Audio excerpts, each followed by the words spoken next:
ఈరోజు కూటమి ప్రభుత్వం అధికారంలోకి రావటం, ప్రజలందరూ కూడా సుఖ సంతోషాలతో ఉండటం, మా ప్రీతమ నాయకుడు, పోరాట యోధుడు, మరి 45 సంవత్సరాల రాజకీయ చరిత్రలో 4వసారి ముఖ్యమంత్రిగా ప్రమాణ స్వీకారం చేసిన ఏకైక నాయకుడు చంద్రబాబు నాయుడు గారు, అలానే జనసేన అధినేత పవన్ కళ్యాణ్ గారు, బీజేపీ కూటమి ప్రభుత్వం ఇవాళ వైకాపాని మట్టుబెట్టడం జరిగింది.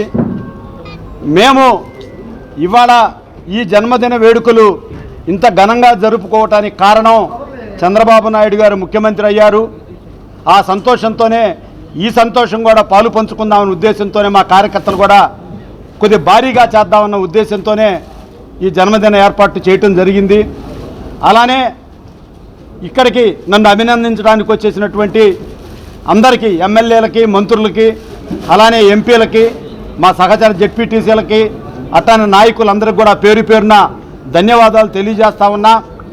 ఈ 5 సంవత్సరాల్లో తెలుగుదేశం పార్టీ ఏదైతే సూపర్ 6 పథకాలు ఇచ్చాడో ఆ సూపర్ 6 పథకాలన్నీ ప్రజలకు చేరువయ్యేటట్టు మా వంతు సాయం అందిస్తామని, చేయూతనిస్తామని ప్రజలకు హామీ ఇస్తా ఉన్నా.